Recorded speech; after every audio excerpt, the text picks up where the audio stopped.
नमस्कार. सकाळी पेपरमध्ये एक बातमी वाचली की अमेरिकेतील एक सुंदर तरुणी होती की जिला तिच्या सौंदर्याचा प्रचंड गर्व होता, पण चेहऱ्यावरती आलेली एक सुरकुती तिला सहन झाली नाही, म्हणून तिने सरळ आत्महत्येचा मार्ग स्वीकारला होता. कारण सौंदर्य ही तिच्यासाठी आयुष्य बनलं होतं. यानंतरच्या दुसऱ्या चित्रामध्ये रस्त्यावरती राहणारी मुले फुले गजरे विकून त्या मिळालेल्या पैशातून आयुष्यामध्ये आनंद मात्र शोधत होते. त्यावेळेस मला या जन्मावर या जगण्यावर शतदा प्रेम करावे हे गाणं आठवतं. नमस्कार, मी हर्षाली ज्ञानदेव कापकर, महाराष्ट्राचा दमदार वक्ता. या ऑनलाईन वक्तृत्व स्पर्धेमध्ये मी विषय मांडत आहे, जीवन सुंदर आहे, फक्त जगता आलं पाहिजे. विषयाची सुरुवात करत असताना विषयामध्ये जीवन सुंदर आहे, फक्त जगता आलं पाहिजे हे का दिलं असावं, तर मला असं वाटतं की पूर्वी माणसाच्या अन्न, वस्त्र, निवारा या मूलभूत गरजा होता. पण काळाच्या ओघानंतरून मनुष्याला भौतिक सुखही प्राप्त झाले, पण तरीही तो सुखी समाधानी झाला नाही. म्हणजेच जीवन सुंदर आहे, फक्त ते जगता आलं पाहिजे. मनुष्याचा जन्म सुमारे 2 लाख वर्षापूर्वी झाला. आपल्या मनाला आपण खरोखर प्रश्न विचारला पाहिजे की आपण आनंदी जीवन जगतो का? आजच्या धकाधकीच्या जीवनामध्ये प्रत्येक जण आपल्या ओझ्यांच्या, जबाबदाऱ्यांच्या ओझाखाली मात्र दबू लागलेला आहे. कुणाला कुणासाठी वेळ नाही. थोडं हसावं की थोडं बोलावं, यासाठी आनंद शोधता आला पाहिजे. यासाठी आपलं मन विशाल समुद्रासारखं विशाल असावं लागतं. प्रत्येक गोष्टीकडे बघण्याचा दृष्टिकोन हा आपण सकारात्मक ठेवला पाहिजे. कुणाविषयी मनामध्ये राग मत्सर न ठेवता, भविष्याची चिंता न करता आपण वर्तमान हा मात्र आनंदाने जगला पाहिजे. शेक्सपियरच्या म्हणण्याप्रमाणे जगाच्या रंगभूमीवरती आपण मात्र पात्र आहोत. आपला रोल आला की आपली भूमिका वटवायची आणि निघून जायचं असतं. ईश्वराकडून मिळालेली अमूल्य भेट म्हणजे हा मानवी देह आहे. हे जीवन सुंदरपणे जगलं तरच या जीवनाचं मात्र सार्थक होईल. पृथ्वीवरती अनेक जीव जन्म घेतात, काही कालांतरे नष्टही होतात, पण इतिहास मात्र त्यांची दखल घेत नाही. जीवनामध्ये 2 अवस्था ह्या महत्वाच्या असतात. पहिला म्हणजे जन्म आणि दुसरं म्हणजे आपण जीवन कसे जगलो. आपल्याला आदर्श देणारे अनेक सारे उदाहरणं सुद्धा आहेत.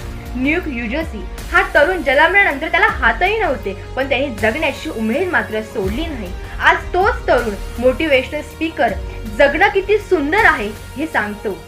स्वतःच्या नवऱ्याचा जीव वाचवण्यासाठी पैसे हवे म्हणून 65व्या वर्षी अनवाणी मॅरेथॉन जिंकणाऱ्या लताबाई कहरे होता.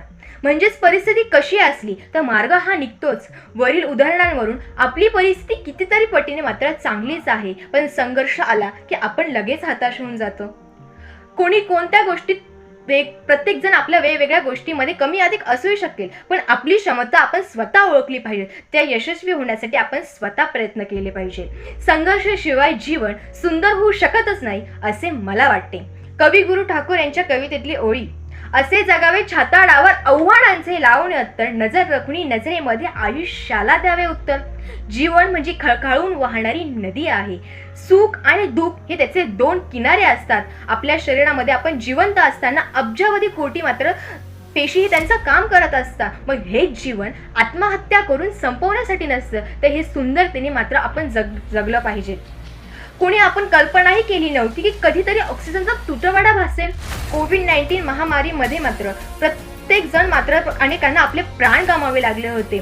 पैसा प्रॉपर्टी असूनही त्यावेळेस काही उपयोगात आले नाही. त्यावेळेस निसर्गापेक्षाही कुणी श्रेष्ठ नव्हतं. संत तुकाराम महाराज, संत ज्ञानेश्वर यांसारख्या संतांना समाजाने प्रचंड त्रास दिला, पण त्यावर त्यांनी मात केली आणि आज आपण त्यांचा आदर्श मानत असतो.